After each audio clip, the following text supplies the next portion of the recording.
Bonjour à toutes et à tous, bienvenue sur un KTV Quizy FM le 106.9 pour ce temps de parole, toujours en direct à la radio et à la télévision. On va parler de Balou, on va parler d'MCG, il est avec nous sur ce plateau, c'est Salim Naouda, le représentant de la CGTMA ici à Mayotte. Salim, bonjour. Bonjour. Merci d'avoir accepté notre invitation. On a l'impression que sur l'affaire Balou, on s'en sort pas. On a le sentiment que, parce que c'est presque en train de tomber dans les oubliettes, de temps en temps on reçoit un communiqué qui nous rappelle que Balou est en grève, et pourtant on a aussi le sentiment que économiquement la boîte tôt ou tard elle va s'arrêter s'il n'y a pas d'activité. Vous savez, déjà bonjour à toutes et à tous. Tout simplement, nous savons parfaitement que avec la mise en place progressive de la législation nationale à Mayotte, oui, beaucoup d'employeurs, ou certains employeurs, pour ne pas dire tous, ils fuient au fur et à mesure et ils cherchent à aller s'installer là où il n'y a pas de mesures, là où il n'y a pas de règles, pour ne pas justement accompagner le développement de Mayotte. Donc la situation de Balou doit nous interpeller parce que Balou, ça fait un siècle qu'il existe à Mayotte. La richesse a été produite par les salariés successifs, parce que ce n'est pas les premiers salariés qui sont passés chez Balou, mais il y a eu d'autres qui ont vécu dans des situations très difficiles. Moi, je me rappelle, quand on passait, parce qu'avant c'était à Dzaoudi, quand on passait chez Balou voir la situation des salariés quand j'étais tout jeune, c'était pas une situation terrible. Et puis après, ils sont venus sur Mamoudzou. Nous voyons tous les jours la situation à laquelle travaillent ces salariés. C'est une situation terrible.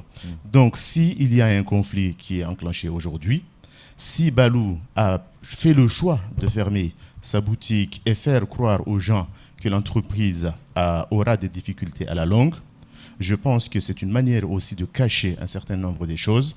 Et d'ailleurs, c'est la raison pour laquelle la CGTMA, à travers une réunion que nous avons eue avec les délégués de Balou et les délégués qui sont à la CGTMA qui suivent le secteur privé, nous avons décidé de sortir un communiqué et lancer justement l'alerte aux autorités que Balou est en train de faire n'importe quoi dans le département de Mayotte, qui est un département français. Oui, Salim. Donc, la situation financière, justement, que vous avez évoquée, oui, nous avons demandé, parce qu'il est très étonnant qu'il y ait une obligation, sauf si je peux me tromper, mais je pense qu'il y a une obligation de communiquer ces bilans chaque année.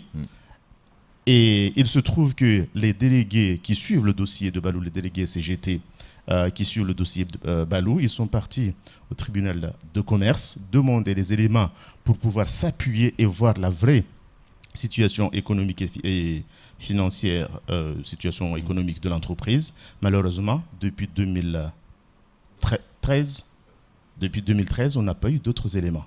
Donc, comment peut-on apprécier la situation réelle? Et c'est par là que nous avons demandé au pouvoir public, à travers la DIECT et la préfecture, de saisir la Direction générale de finances à Mayotte, que la Direction générale de finances aille voir réellement la situation de l'entreprise. C'est clair, mais parce que nous savons que dans les entreprises de plus de 50 salariés, il y a des comités d'entreprise, et les comités d'entreprise, ils ont la possibilité de saisir un expert comptable, et là, les salariés, ils ont la situation de l'entreprise. Là, le choix qui a été fait par l'employeur était d'être en dessous des 50 salariés pour avoir un comité d'entreprise, créer des structures Balou, je ne sais pas ceci, Balou cela, pour ne pas avoir les 50 salariés, pour ne pas créer le comité d'entreprise, pour qu'il y ait une transparence sur le financement de l'entreprise. Cela étant dit, Salim Naouda, une entreprise, quelle qu'elle soit en tort ou pas en tort, qui n'a pas de recettes depuis bientôt 3 mois, si je dis pas de bêtises, depuis le 6 décembre, ça ne peut pas durer comme les impôts. À un moment donné ou à un autre, il va y avoir un problème. Il n'y a pas de recettes. Je ne sais pas s'il y aura des problèmes ou pas. C'est la raison pour laquelle nous avons demandé à ce que les services de l'État fassent rapidement le travail, parce que nous savons qu'il y a des familles derrière tout ça. Mais oui. Mais les salariés, ils ont fait le choix, parce qu'on a longuement discuté avec eux, on leur a expliqué la situation. Ils ont dit, ils se sont fait avoir 3 fois dans le passé. À chaque conflit, on leur promettait des choses et rien ne se mettait en place. Et de plus en plus, leur situation sociale dans l'entreprise, leur situation de santé et sécurité dans l'entreprise se dégrade de jour en jour. Donc là, ils ont fait le choix de rester le temps qu'il faut pour qu'une fois qu'il y a une solution, que ça soit une situation pérenne, une situation qui sera connue de tous et puis qui va protéger qui va protéger leur santé et sécurité à la fois dans le travail, mais avec une rémunération à la hauteur de ce qu'ils produisent dans l'entreprise, parce que nous savons tous que le salaire d'un salarié ne correspond qu'à environ moins de 10% de ce qu'il produit réellement. Donc les 90%, ils vont dans l'entreprise. Donc au moins, ce qu'ils gagnent, ces 10% leur reviennent correctement. Pour vous, c'est possible de trouver une solution à court terme sur cette histoire ? Mais il faut qu'il y ait une volonté, parce que nous savons il y a trop de mélange de genres sur cette affaire-là. Il faut qu'il y ait une volonté de l'employeur, parce que quand nous avons commencé les négociations, l'employeur, dans un premier temps, a fait le choix d'aller discuter en essayant de manipuler les salariés. Les salariés, ils ont compris, ils ont refusé. Il a refusé de discuter avec les organisations syndicales présentes dans l'entreprise. On nous a, à un moment, annoncé une organisation syndicale qui voulait jouer la médiation, quelque chose que je n'ai jamais vu dans l'histoire, une organisation syndicale des salariés qui se propose médiateur. Ouais. Ça, de ma vie, je n'ai jamais connu. Et puis là, comme par hasard, parce que c'était pour chanter justement la diète et que le pouvoir public ne sache pas ce qui se passe dans l'entreprise. C'est bizarre pour une organisation syndicale. Et aujourd'hui, s'il y a une volonté du côté des employeurs, parce qu'il y a un employeur qui est présent de temps en temps sur Mayotte et qui prend l'avion, qui part ailleurs en oubliant les salariés qui sont en grève, s'il y a une volonté du côté de cet employeur, on pourra trouver des solutions. Mais il faut qu'il accepte de venir autour de la table avec les organisations syndicales représentatives dans l'entreprise pour discuter des problèmes. Samuel Baucher, le rédacteur en chef de France Mayotte Matin, une question à vous poser, Salim Naouda. Ouais, c'est mon sentiment, dites-moi si je me trompe, mais dans cette affaire Balou, on a le sentiment qu'il y a les revendications salariales, mais il y a aussi le côté affectif qui a été rompu, comme si la marche arrière avait été cassée avec la direction. Ils ont vécu des choses difficiles pendant des années et qu'aujourd'hui, c'en est à un tel point que c'est tout ou rien. Mais justement, c'est la raison pour laquelle le mouvement dure autant. C'est ce que j'ai dit, à chaque fois il y avait des accords, des promesses qui n'ont pas été tenues dans le passé et la situation de jour en jour se dégradait. Il faut retenir aussi qu'à un moment, certains salariés, ils ont saisi la justice pour harcèlement contre un des deux patrons, Meibou, qui a été condamné d'ailleurs sur l'affaire. Et malheureusement, bien qu'il y a eu cette action qui était engagée, la situation n'a pas pour autant changé dans l'entreprise. Donc c'est comme si ils sont tellement riches que quelles que soient les condamnations qu'ils ont, ils sont prêts à payer, mais ils s'en foutent complètement de la vie des salariés. C'est ça ce qui est étonnant dans ce département. On change de sujet et on va évoquer notamment la une de France Mayotte. Préavis de grève chez MCG. La CGT est évidemment de la partie. C'est quoi le problème aujourd'hui à MCG ? Bon, j'ai été informé, comme la presse aussi, de la situation de malaise que vivent les salariés de chez MCG. Le préavis, c'est un préavis qui a été signé par les salariés et non par une organisation syndicale. Mais en tant qu'organisation syndicale, on est censé accompagner ces salariés dans leur démarche, dans leurs revendications, pour qu'ils arrivent à obtenir gain de cause. Parce que nous savons que depuis 2013, à chaque fois, on revient sur la situation du statut du personnel ex-CCI transféré chez MCG. D'accord. C'est toujours la même histoire. C'est toujours la même histoire. Ces salariés, ils sont mal dans leur situation. Ils ne savent pas ce qu'ils ont. Et le pire, c'est que certains nous ont même fait comprendre que désormais, quand ils vont dans les banques pour demander des crédits, on leur demande des contrats de travail. Ils n'en ont pas, donc ils n'ont pas droit à des crédits.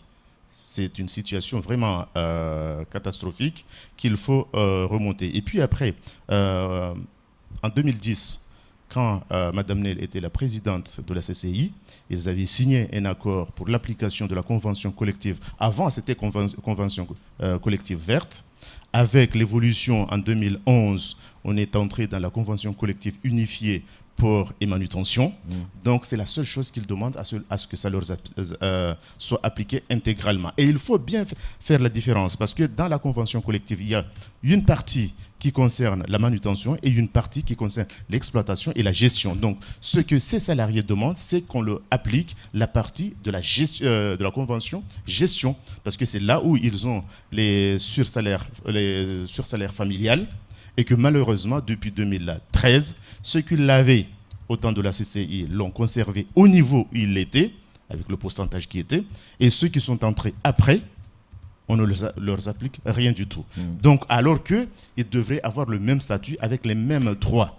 Donc, c'est une situation qui ne touche pas uniquement les salariés de l'ex-CCI, mais qui touche l'ensemble des salariés sous contrat MCG.